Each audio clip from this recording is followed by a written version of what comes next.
Hi dear students, आज हम चर्चा करेंगे कक्षा 11वीं के मैथमेटिक्स पे, जिसमें चैप्टर होगा ट्रिग्नोमेट्रिक फंक्शन, जिसे हम हिंदी में कहते हैं त्रिकोणमितीय फलन। इस चैप्टर पर आधारित पिछली वीडियो में आपको 3.1, 3.2, 3.3 बता चुके हैं और आज हम चर्चा करेंगे एक्सरसाइज 3.4 पे, जिसमें क्वेश्चन और फर्स्ट आपको बताएंगे यदि tan x = √3 तो इसका मुख्य मान तथा व्यापक हल ज्ञात कीजिए। अब देखेंगे इसमें हमको मुख्य मान चाहिए, तो मुख्य मान में एक कंडीशन होता है त्रिकोणमितीय फलन में। त्रिकोणमितीय समीकरण के लिए जो x का मान होना चाहिए ये 0 से बड़ा और बराबर, तथा जो x का मान होना चाहिए ये 2π से छोटा होना चाहिए। यानी कि इस तरह के कंडीशन होता है वह मुख्य हल कहलाता है। इस समीकरण को यानी कि इन समीकरणों को हल करने के लिए चतुर्थांश निकाय का प्रयोग करेंगे। अब हम हल करेंगे पहले का हल, यानी कि क्या दिया है मेरा इक्वेशन, tan x = √3। यहाँ पे उतार लेंगे, लिख लेंगे दिया है, क्या दिया है कि जो tan x है इसका मान √3 है। तो tan x जैसे हम वैसे उतार लेंगे, इक्वल है तो इक्वल। अब ये देखते हैं कि tan में √3 कब आता है, तो ये आता है tan 60 डिग्री पे। हो गया। पुनः tan x है तो tan x को जैसे है वैसे हम लिख लेंगे, और tan है तो tan, और जब 60 अंश को रेडियन बदलते हैं तो ये होता है π/3। ये tan से tan कट जाएगा तो हो जाएगा x = π/3। या यहाँ पे tan में पाई प्लस x जो होता है ये tan x ही होता है। अब यहाँ से tan x है तो tan x को हम लिख लेंगे = tan। अब यहाँ से देखेंगे ये पाई है, पाई प्लस है तो प्लस, और जो x का वैल्यू है यहाँ से पुट करेंगे हम π/3। तो tan x = tan 3 1 3 1 4 π/3। ये tan से tan कट जाएगा तो x का मान हो जाएगा 4 π/3। हमको क्वेश्चन में क्या चाहिए, मुख्य मान। तो मुख्य मान इसके अकॉर्डिंग इसका मुख्य मान क्या हो जाएगा, π/3। अब हमको इस क्वेश्चन में हमको व्यापक हल भी चाहिए। तो tan के अनुपात में व्यापक हल के लिए फार्मूला होता है, tan x = tan अल्फा। तब थीटा का जो व्यापक मान हो जाएगा, यानी कि x का व्यापक मान n π + α। tan के अनुपात में ये कंडीशन होता है व्यापक हल के लिए। इसके लिए लिखते हैं x = n π + α। तो अल्फा यानी कि x को इंडिकेट करता है, तो इसका मान क्या है π/3 लिखेंगे। अतः व्यापक हल = n π + α है, x को इंडिकेट करता है क्या है π/3। यहाँ पे हम लिख लेंगे और मेरा यही क्या हो जाएगा आंसर। अब देखेंगे हम चर्चा करेंगे क्वेश्चन नंबर 2 पे। समीकरण 2 × cos² θ - sin² θ = 1 तो थीटा का व्यापक मान ज्ञात कीजिए। इसे हम हल करते हैं दूसरे का हल करेंगे तो लिखेंगे दिया है, क्या दिया है उसको उतार लेंगे। 2 कोष्टक cos² θ - sin² θ = 1 को उतार लेंगे। 2 और ये cos² θ - sin² θ जो होता है ये होता है cos 2θ का फार्मूला है = 1। या इसको हम लिख सकते हैं cos 2θ = 1 है, ये गुणे में है तो हो जाएगा भाग में। अब देखते हैं कास 2 थीटा है तो 2 थीटा हम लिख लेंगे इज इक्वल टू, अब कास में 1/2 कब आता है तो कास 60 अंश का मान है और इसको हम लिखते हैं कास 60 को π/3।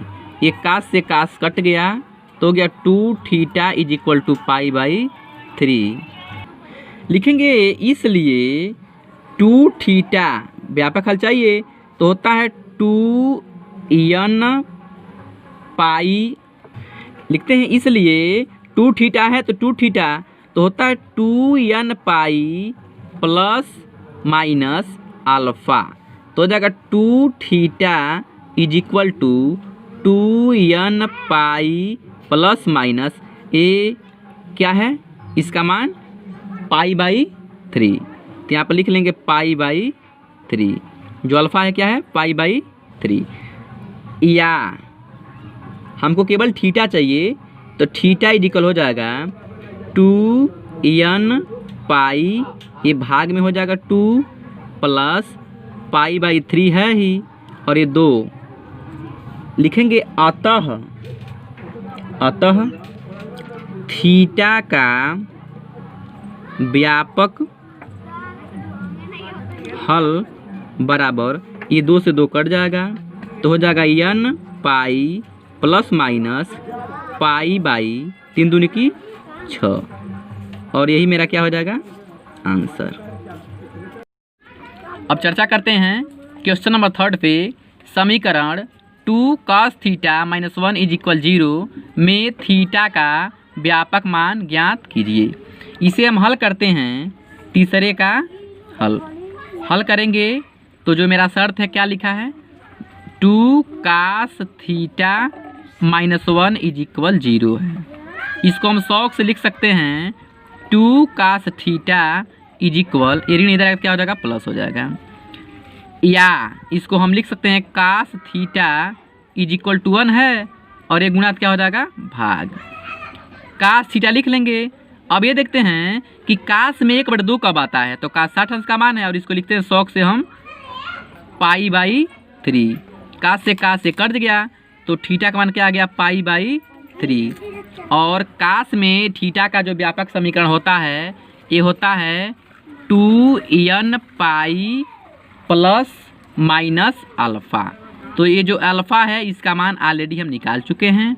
लिखेंगे तब व्यापक मान क्या होता है 2n pi plus minus alpha, ये अल्फ़ा का मान है क्या है π/3 और मेरा यही क्या है आंसर।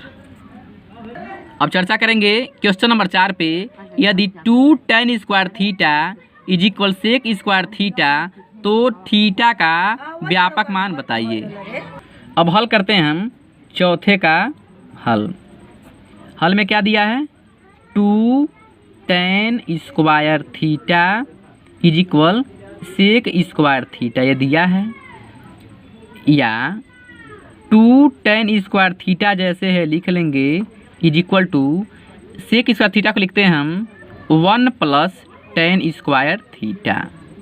इसको हम शौक से लिख सकते हैं 2 tan स्क्वायर थीटा लिख लेंगे, ये पॉजिटिव है जब इधर लाएंगे तो हो जाएगा ये निगेटिव, इज इक्वल 1 है तो 1 लिख लेंगे। 2 tan में से 1 गया तो हो जाएगा only tan square theta is equal 1, या tan स्क्वायर थीटा लिख लेंगे। अब ये देखते हैं कि tan में 1 कब आता है तो ये आता है 45 डिग्री पर, लिख लेंगे tan स्क्वायर 45 अंश, या tan square theta is equal tan square 45 को रेडियन बदलेंगे तो हो जाएगा ये मेरा π/4, इससे कैंसिल आउट हो गया तो थीटा का मान हो गया मेरा π/4। लिखेंगे तब व्यापक मान tan में जब क्वाड्रेटिक इक्वेशन के रूप में होता है मेरा कंडीशन तो इसके लिए फार्मूला होता है थीटा का व्यापक मान में n पाई प्लस माइनस अल्फ़ा, तो हो जाएगा n पाई प्लस माइनस ये अल्फ़ा है, अल्फ़ा का मान हम ज्ञात कर चुके हैं π/4 और मेरा यही क्या है आंसर। अब चर्चा करेंगे क्वेश्चन नंबर 5 पे। 4 sin square theta is equal 3 तो थीटा का व्यापक हल बताइए। अब हल करते हैं पाँचवें का हल में लिख लेंगे 4 sine square theta is equal 3। ये क्या है, दिया है। इसको हम शौक से लिख सकते हैं sine square theta is equal 3 और ये गुणा हो जाएगा भाग में। इसको हमको 2 के मानों के बराबर बनाना हो यदि, तो साइन स्क्वायर थीटा है, 3 को लिख सकते हैं शौक से √3 क्रॉस √3 और 4 को 2 क्रॉस 2। तब sine square theta is equal हो जाएगा √3/2 का होल स्क्वायर। अब देखते हैं साइन स्क्वायर थीटा तो मैंने लिखा है। अब ये देखते हैं कि साइन में √3/2 कब आता है, तो ये आता है √3/2 कब आता है साइन में, तो आता है 60 अंश पे। तो साइन स्क्वायर से साइन स्क्वायर कैंसिल आउट मेरा हो जाएगा, तो हो जाएगा थीटा इज इक्वल टू, इसको रेडियन बदलेंगे तो हो जाएगा 60 अंश गुणे π/180 होता है, तो 36 18 हो जाएगा π/3 लिखेंगे। तब थीटा का व्यापक मान क्वाड्रेटिक इक्वेशन में द्विघात में है तो होता है n पाई प्लस माइनस अल्फ़ा। तो लिख लेंगे n पाई प्लस माइनस अल्फ़ा है, इसका मान हम निकाल चुके हैं π/3 और मेरा यही क्या हो जाएगा आंसर।